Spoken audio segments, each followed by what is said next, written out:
ئەم کاتتان باش من کامەران حاجی عومەر لەگەڵ هاوکارانم لە باسی ڕۆژ ئەم جارە بە دوواداچوون دەکەین لەسەر بڕیارەکانی ئەم دوای وەزارەتی کشتتوکاڵی حکوومەتی هەرێمی کوردستان کە مەبەستی پاراستنی بەرهەمی خۆماڵی بووە لە بازارەکانی سەوزە و میوە لە هەرێمی کوردستان. دەمانەوێت بزانین بەرهەمی خۆماڵی ئێستا لە نێو بازارەکانی سەوزە و میوە بە چ شێوەیەکە؟ بڕیارەکانی وەزارەتی کشتتوکاڵ لەم بازارەدا چەندە جێبەجێ کراوە؟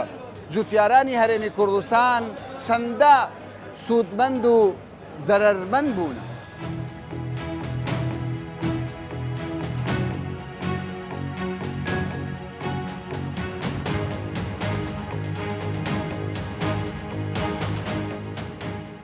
پێم بڵێن بازارتان چۆنە ئێستا؟ والله بازار ضعيفة. ضعیفە؟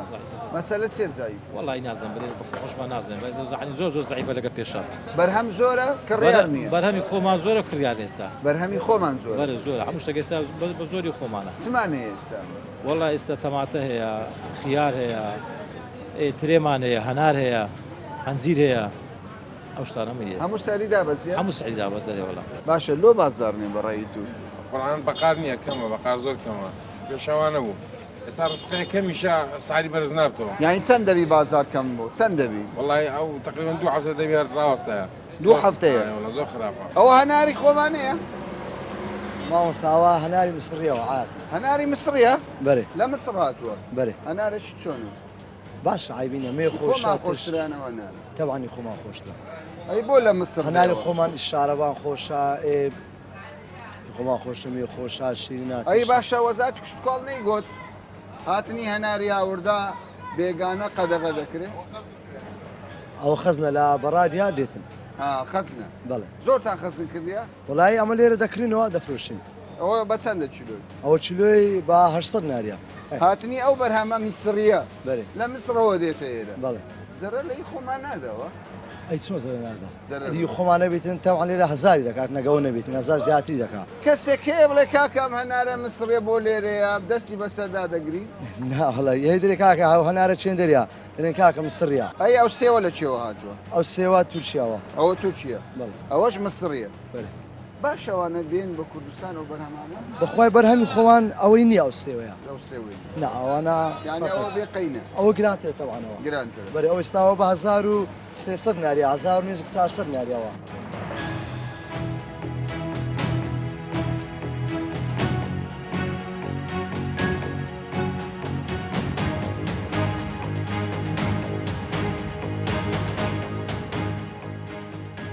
پێشتر بڕیار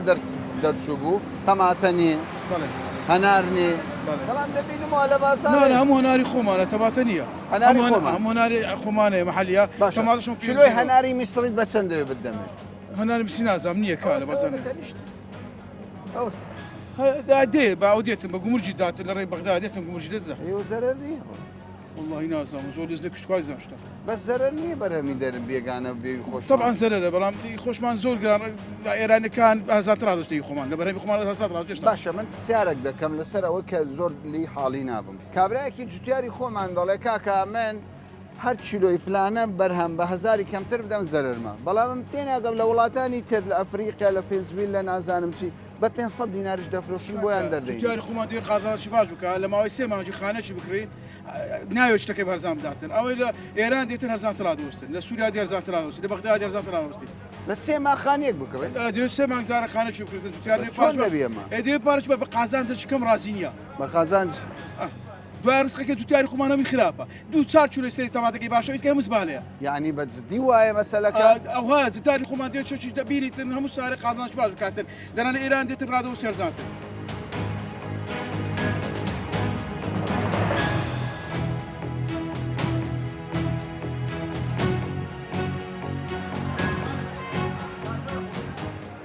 حکوومەت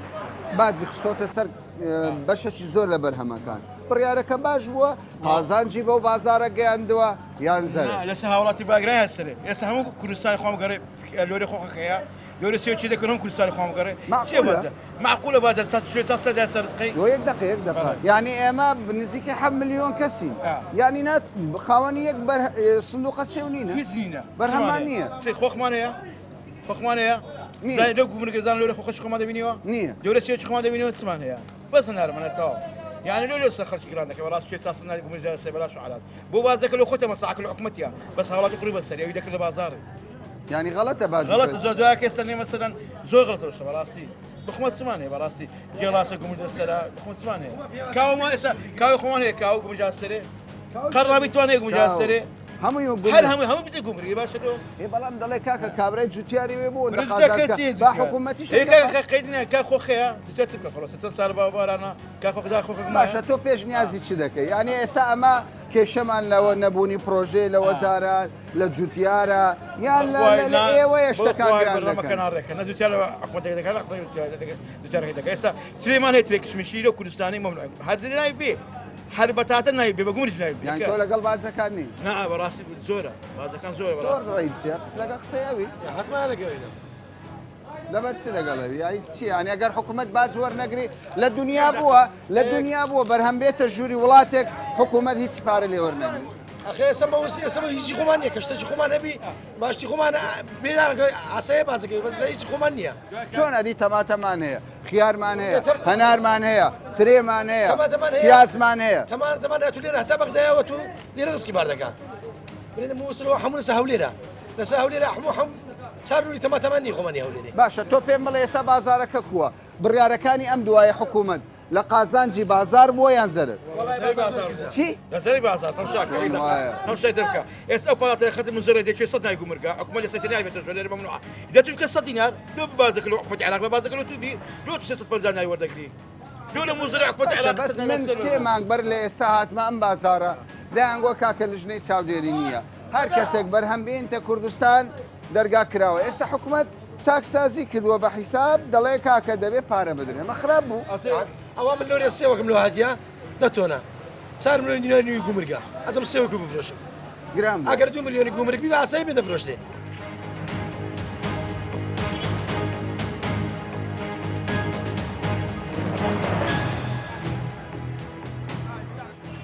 تۆ پێم بڵێ بەرهەمەکانتان بەشێک لە ئەفریقا هاتووە بەشێک لە مسر هاتووە بەشێک لە ئێران هاتووە بەس تێ بگەم بۆ جوتیارێکی ئەفریقی بۆی دەردەینی چیلۆی ئەم پرتەقاڵە بە چەندە؟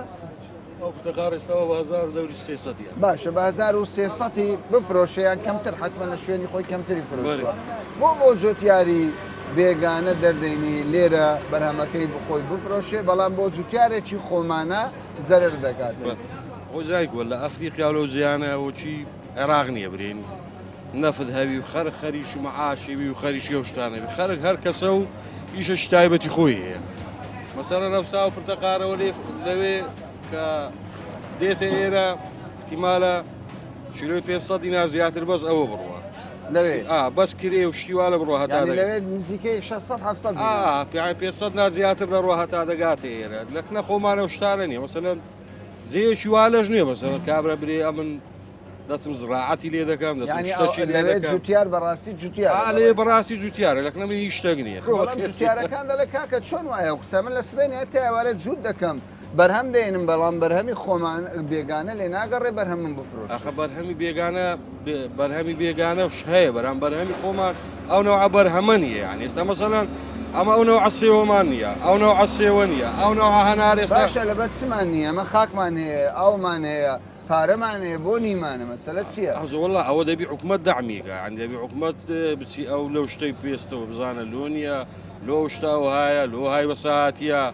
عادی مەسەن ئێستا ئەو سێوە لە ئێران دێ ئەوە لە 2 گومرگ و 3 عەمباری دەخوات تا دەگات ئێرە 2 کرێ 3 عەمباری دەوێت تا دەگات پارەیەکی زۆر دەڕۆ عادیکو خۆمانە بەرەو کۆتایی دەڕوایسا پێویستمان بە تەماتەی جوان هەیە حکومەت لێ ناگەڕێبێت تەماتە کۆتایی هاتووە یانی دەبی بڕیارەکانی حکومەت وردی ڕۆژ بە ڕۆژبی بەڵێ دەبی وابی ئەوەڵێستا بۆ نمونە دوو مانگش دەبێت لەو کوردستانی خۆمان لەو عێراقا یە خۆخ نییە حکومەت خۆخی نەکردوێتەوە نەخۆخ نەتەرەخا نەخۆ خەنجیری زیانی بە بازار گەیاند زیانی بە فەقیر گەیاند باشە پێم بڵێ بەیانی بۆ منێ کاتەوە بە نوێی بەیانی دەیکاتەوە لە پاش چەنە لە پاش 2 مانگ 3 مانگ یعنی جاوانە بازاڕە شێوێنی هەندێک شتێ حکومەت دەیکا لە مەسلحەتی فەلاحە بەس هەندێک هەیە دەیکا لە مەسلحەتی خەڵک لە پێشوودا 3 مانگ بەر لە ئێستا من هاتمان بازارە گوتی حکومەت یەک بڕیاری نییە بەرهەمی خۆماڵی هەمووی زەرەرە ئێستا حکوومەت بڕیاری داوە ئێوەش دەڵێن ینی زۆربەی کاسبکاران دەڵێن بڕیارەکان جێی خۆی نەگرتووە سوودێکی ئەو تۆی نەبوو بەنسبەت بڕیارەکان ئەو کاتی لە جێ خۆی کە ئەو کاتیە تو هاتیە بەرەبوومی فەلاعی زۆر بەڵام ئێستا بەرەبوومی فەلاعی کۆتاییاتێ باشە چی دەڵێ تۆ چی بە حکوومەت دەڵێ تۆ ڕازی لەو دۆخەکە یا پێویستە بلە نزیکەوە لەدەست بازاڕە کاکامەرە لە دەستەمەنیە عەرز و تەلەبە مچینە ئەمڕۆ تەماتە بە 700 بە 500 بەیاین دەبتە 1000 دینار حکوومەت دەبی بەخۆی عەفتانە ئەمە پەیوەندی بە سنوورەکان نییە ئێستا بەشێکیان دەڵێ کاکە حکوومەت بڕیاری داوە لەم سنوورە قەدەغە دەکرێت لەم سنوورە ئەمە قسەکەم پێگوتی لە ڕێی کای کەرکووکەوە داخل دەبی لە ڕێگای منزوریەوە حکوومەتی عراق باجی کەمترە داخل دەبی کە داخل بوو لای کەلار و کفری دێت 9 دینارە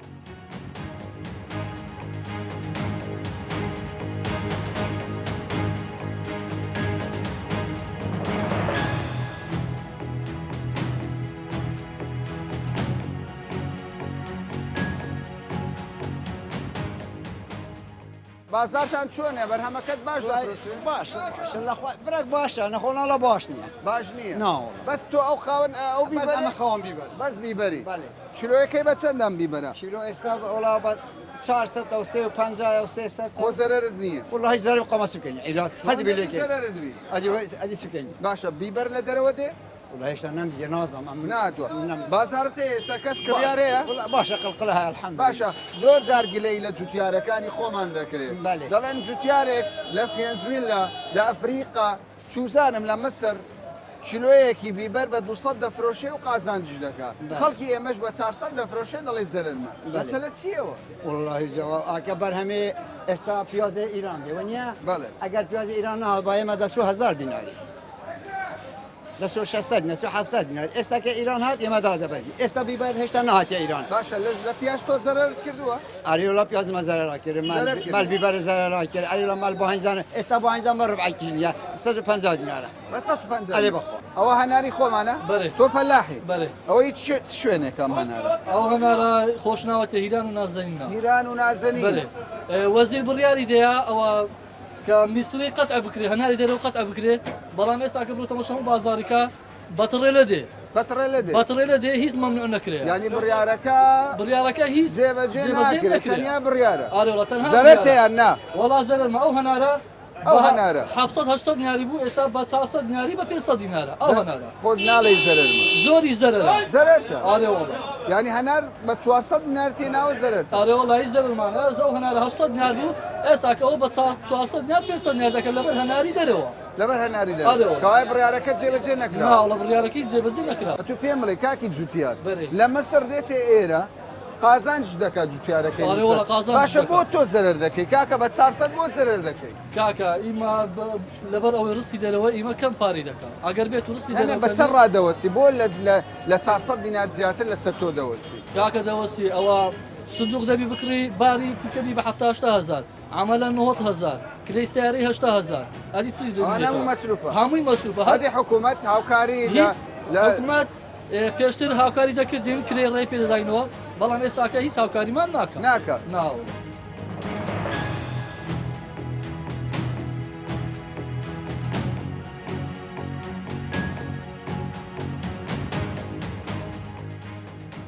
پێم بڵێ بڕیارەکانی ئەم دوایە حکوومەت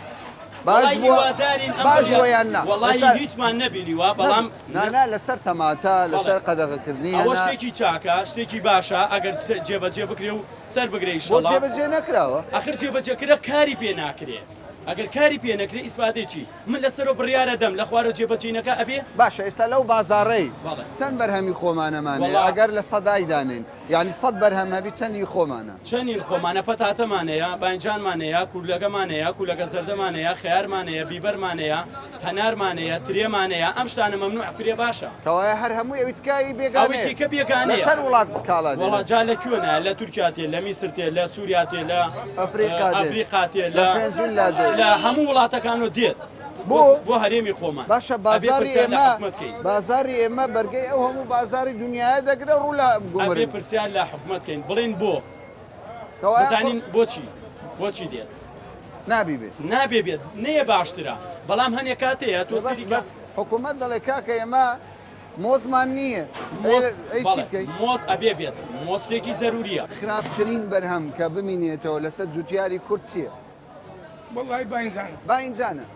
بەڕاستی ئەوە نەماینەوە مای تۆ ئێستا سار علاقەم بە هەزای نەردەیە کا کەمەران وەرە تخوا بزانم ئەو عەلاگانە چۆنە زەحمە نەوی وەربگەم علاقەکەی نرخەکەی علاقەی کا کەمەران 250 دینارە ئەو بەخۆ دەزان هیچ کە مەسە فەلا کرێکای لێ دەگری دەگواستەوە بە پارە دەگواستە لێرەنە معنەیە یعنی ئێستا پێم بڵێ 1 2 3 4 چوار عەلاگە چەند کیلۆیەوە؟ ئەوە 15 کیلۆ کا 15 کیلۆ دەکات 6 کیلۆ بەرێ بە چەندیە؟ 1000 دینار چۆن دەبێت کاکەوە؟ والله لە من دەبرسی پێشتر دەیانگوت تۆرکێ بەڵام ئەوە لە تۆرکەش بریا تۆرگە باشە ئەم باینجانە جوانە بەرهەمی خۆمانەیە بەڵێ بە تاکید باشە دەتوانین بینێرینە ئیران؟ ناتوانین بینین دەتوانین بینێرینە تورکیا؟ ناتوانین ئەی باشە بۆچی بەرهەمی ئەوان یا کوردستانە؟ خداری چیەوە؟ ئەوان بەرهەمی مەقبوڵ ناکەن باشە لە تورکیا لە ئێران ئەمە بە چەندەمە؟ یعنی بە 6 کیلۆ بە 1000 دینارە؟ کەوای ئەوان بەرهەمی ئێمە قبوڵ ناکەن چێ سەرمەندە والله هەر خۆمە پەلاحەکان سەرمەندن فەلاحەکان جوتیارەکان سەرمەندن بەڵێ جوتیارەکان زۆر حالەتی وا زۆرە من کامەران داوا لە وەزارەتی کشتتوکاڵ دەکەم چاوەک بە فەلا دەبخشێنم بەڕاستی مەقدورە لە سەدی مەقدورە نەک مەقدورە زیاد لە عەد مەقدورە بەڵام هەندێک دەڵێن کاکە هەندێک دەڵێن حاجی ژیان هەندێک دەڵێن جوتیارەکانمان بەڕاستی یعنی یەک جۆرە بەرهەمیان هەیە یعنی دەیان بەرهەمی جۆرا و جۆرە ئەوان بەس یەک تەرکیز لەسەر خیار هاوکاری بگرێتن هاوکاری ناکرێت ئەگە حکومەت هێرن بیکە هاوکاری بکە مەسەر لەدا چیمیا و تۆ ئەوە ڕزقەکانی دەتوانی ئەو فەلاحش ئەوی بکە ئێستا زستانی تۆی گەورە لە حکوومەتە پلانی نییە بۆ ئەگەر بیکە یارمەتی بدە دەبی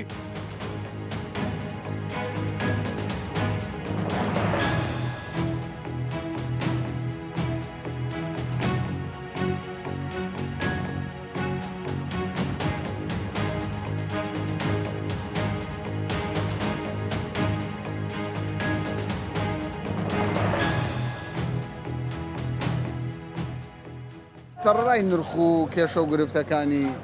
بەرهەمەکانی خۆماڵی بێگا هەندێک جار پیسێکی زۆر دەبینێت ئەمە چییە؟ وڵێ پیسە دەبین شتەکە دێتن ئەوەیە ڕزیە شتەکەوەیە بەس لێرە فڕێ بدرێ ڕاستە ناوەندی زیادەی بەس لێرە فڕ دەدرێ بەزەکە دەمەشکە شاراوەندی خایەن دەکات و کێشەی ئەی باشە یەکەم کەس ئەوەی کە فڕی داوە کەس پێی گوت لۆ لێرە فڕێ دەدەی کەس پێی نارێت تەنیا شاراوان دێتن ماگانی خۆی وەردەگی لێرە فڕ بەس ئەمە مەش دیاردەیەکی باشە ناوەڵ دیاردەیە تابری ناشین یانی ئێرن ئەرێەوە باشە بۆ پاک و خاوێن لێرە ناپارێزرێت وڵای نازانۆدەی بە شارەوان چیەکان بەوان بڵێ باشە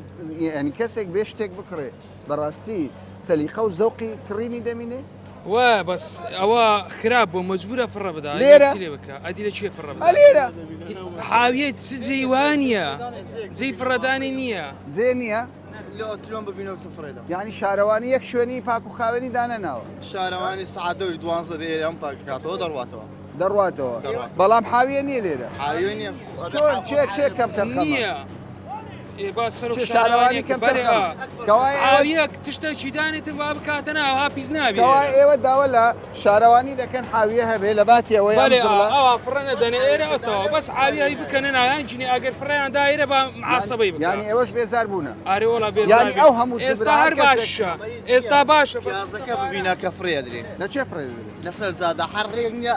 بۆنەکەی نییە بۆن هەردەت کوژێ باشە کەمتر خەمیەکە لە چێە گوتە لە شارەوانی ئێستا فڕینەدا بێت معاسەبەی بکە ئەگەر بەخۆی دیارە خەلیلی هەیە پێی ناکری معاسەبەی بکە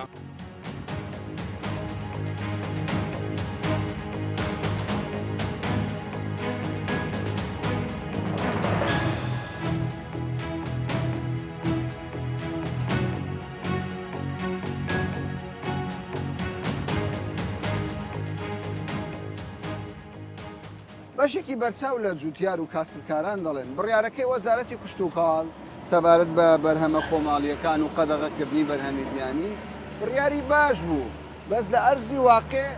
جێبەجێ نەکراوە بەڵێ یەکێک لە ئامانجە گرنگەکانی وەزارەتی کشتتوکاڵ پشتگیریکردنی جوتیارەکانەوە هەروەها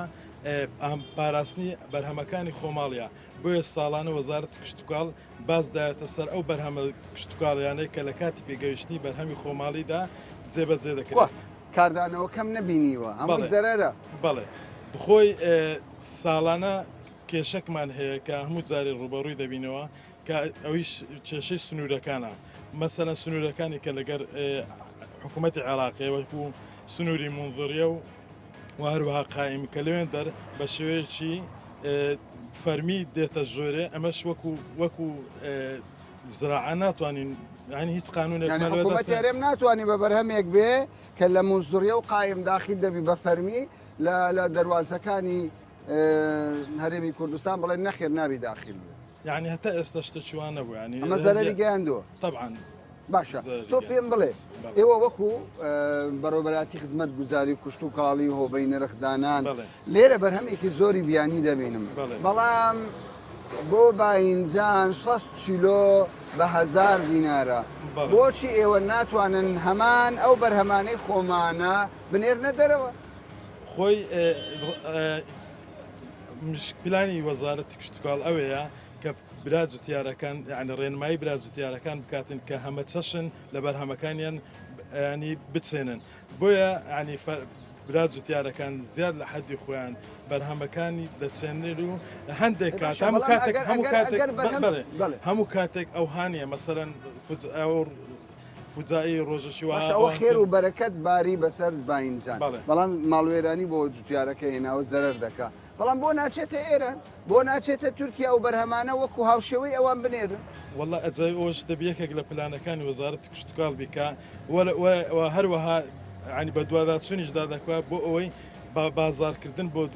دەرچێک بدۆزێتەوە بە بازارکردنی بەرهەمەکانی ئەوان کوردستان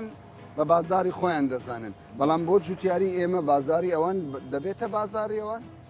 ئەمەش دەبێت حکوومەت تا ئێستا نەبووە تا ئێستانە تا ئێستا بەرهەمی خۆمانەی مە نەچۆتە تورکیا ساختکرێت نەچۆتە ئێرە نەخێت دەبێت ئەمە بەرنامە بەوەدامرێ حکوومەت لەسەر ئاستی حکوومەت و وەزارەتی کشتتوکاڵ بەرنمەیەش تۆکمە دابدرێت بۆ ئەم بە بازارکردنی ئەم بەرهەمە کشتتوکاڵیانە ساڵانە ینی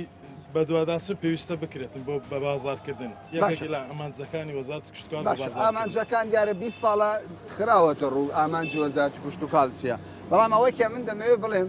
ینی بڕیارەکان دەرچوونە بەڵام بەهۆی پابەندنەمونی بەشێک لە سنوورەکانی عراق جێبەجێکردنەکەی ئامانجی خۆی نەپێکەوە بزەبێتەوە.